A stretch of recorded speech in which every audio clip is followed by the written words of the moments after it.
Hi, folks. Welcome to the Prepared Homestead. This is Travis. Thank you all for stopping by to watch. Well, it's the weather has held out pretty nice today. Low to mid 60s for the whole day.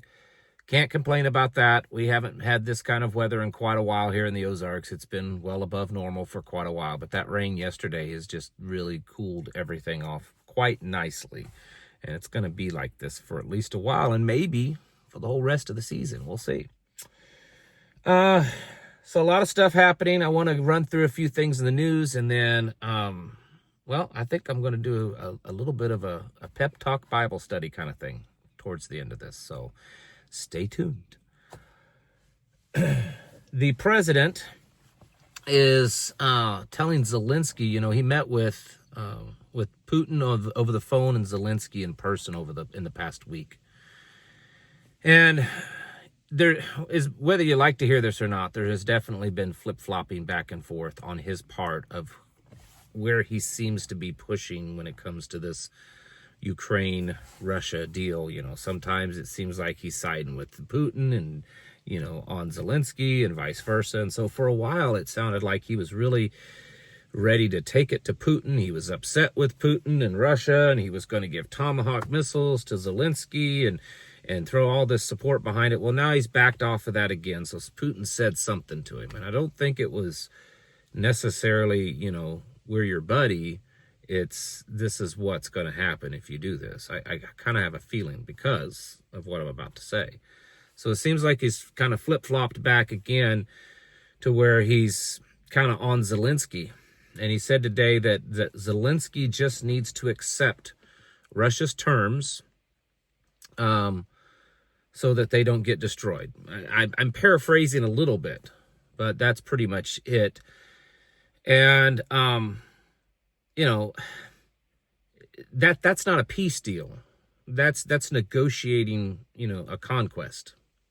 That's not a peace deal by telling Zelensky that you just need to accept whatever the terms are for Russia and call it good. You just need to lay down your arms, because he said that, and both sides need to lay down their arms right now, and Zelensky just needs to accept whatever the deal is that Putin is proposing.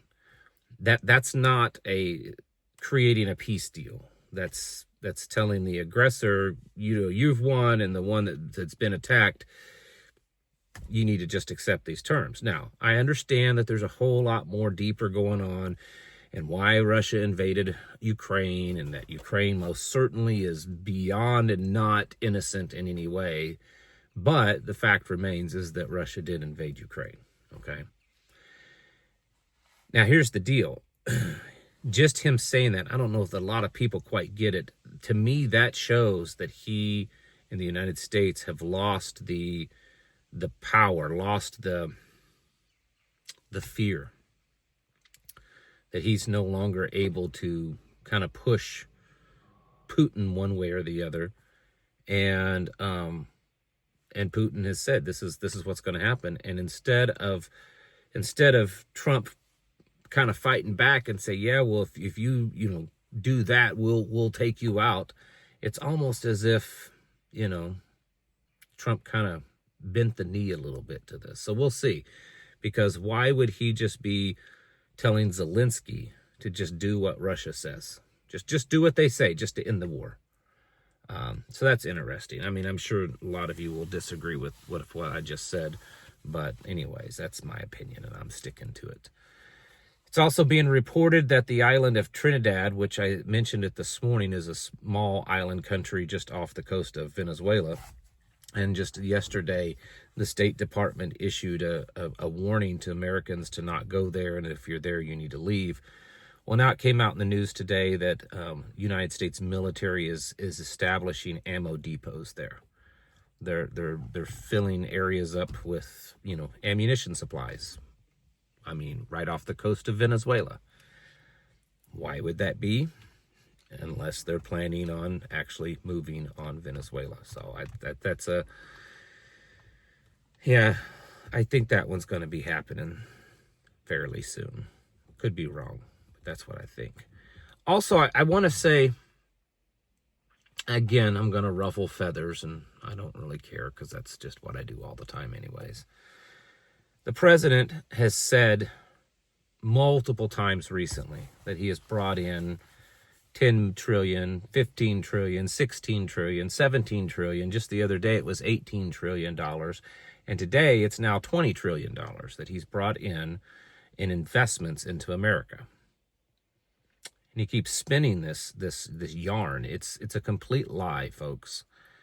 Even the White House Budget Office shows that no more than maybe $2 to $3 trillion has been pledged, not even come in yet, pledged from foreign companies and foreign nations to be invested in the United States. There's nowhere, anywhere, evidence that 15 to 20 trillion dollars. You have to understand that $20 trillion, that's somewhere around 17-18% of the entire planet's GDP combined.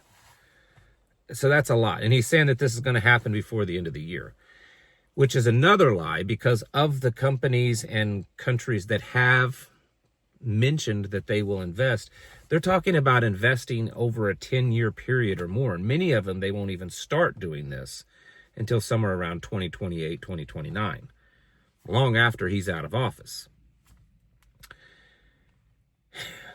And, you know, during Biden's administration, I pointed out, and many, many others often, of how he lied and how the things that he said was just flat out not true. When's anyone going to point that out now? Does he just get a pass because he does some things people like? You know, when he talks constantly about how grocery prices are at their lowest ever, that people are doing good, that trillions of dollars are being brought into the country, that I saw the Treasury Secretary yesterday, reporter asked him about tariffs and about them being taxes. And he's like, oh, no. They're not, those aren't taxes. Those are surcharges. That tariffs are surcharges. No, sir, that is not what a surcharge is. And if you truly believe that, then you have no business being the Treasury Secretary, if that's what you actually think they are. When for 200 or 300 years that every economist and book on economy has clearly stated the definition of tariffs is that it is a tax, not a surcharge. So that's now what they're saying. They're trying to, well, it's a surcharge. And people are making lots of money because these governments are paying them, and it's driving prices down. None of that is true. Just like the $20 trillion being brought in from other countries. It's not true. It's not true. There's zero, big fat zero evidence of. None of it's true. And even the countries and companies that are, you know, saying that they will do business, these are not set in stone agreements that's done. These are, you know, saying, well, we'll try to do this much business with you over the next decade. And it's nowhere near what the White House has been saying. Just kind of like, remember way back when all the tariffs first started and they pledged, you know, however many 90 agreements in 90 days or whatever it was. And it ended up, when it was all said and done, it was like two trade agreements. That was it. So, you know, I'm saying this because we have to call it like it is. Regardless, I'm not saying that he's worse than Kamala. I'm not saying he's better than if we had Kamala. That's not the argument.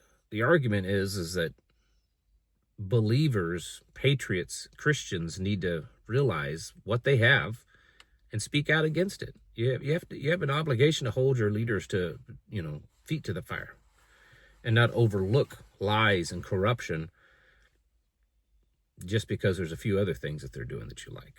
I don't know. Anyways, let's move on, because I've probably already lost over half of you. Matthew chapter 9, verses 1 through 8. Most of you are very familiar with that passage. It is where Yeshua is teaching, and these men bring this paralytic man in on a stretcher, on a bed, a mat. They lower him down into the room because the crowd is so thick that they can't get through the building. You know, they lower him through the roof. You're all familiar with that. And of course, he heals the man. He gets up and he walks home, picks up his bed and goes home, right? There's something in that passage that I think most people completely overlook. it says that these people, his friends, brought him to see Yeshua. And it says, and because of their faith, Jesus healed them, healed the man. He wasn't healed because of the man's faith. He was healed because of the man's friend's faith. You know what that means, to me at least? My interpretation of this is that the kind of people that you choose to be friends with is extremely, extremely important. That you can receive a blessing, even a healing, just because of the friends that you keep in your circle.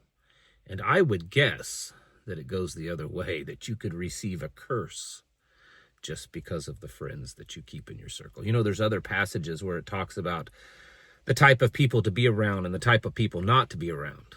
And I've talked about this in past videos. When you read through that list, sometimes you're like, oh, wow, some of the people in my circle fall under that. And it says to not be around, not to associate with these people. And it lists, you know, backbiters and, you know, gossips and all this kind of stuff. I think sometimes as believers, we overlook things because, you know, well, we're alike in this way. They're a good person in this way, but are they a good person in the ways that matter? And I wonder how many times that we missed out on a blessing because of the kind of people in our circle.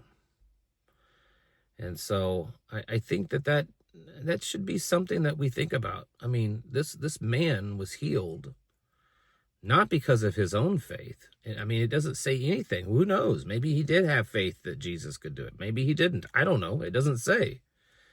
It says because of his friends' faith, the men that brought him to see Yeshua, because of their faith, he was healed. That should say a lot about the kind of friends that you have. If you have the kind of friends that their faith is so powerful and so strong that you could receive a blessing, that you could receive a healing, do you? Think about it. Because I think a lot of us might kind of stop and pause and question and wonder, I don't know. I don't know how I could answer that. So it's made me think a lot about it. I have very, very, very few friends. It's not because that's necessarily how I want. It's just that way. You know, because of making YouTube videos and having the big monthly meetings and stuff. So many people, they want to be around me because, I don't know, they think I'm cool or something, and I'm not. So my friends list is extremely short.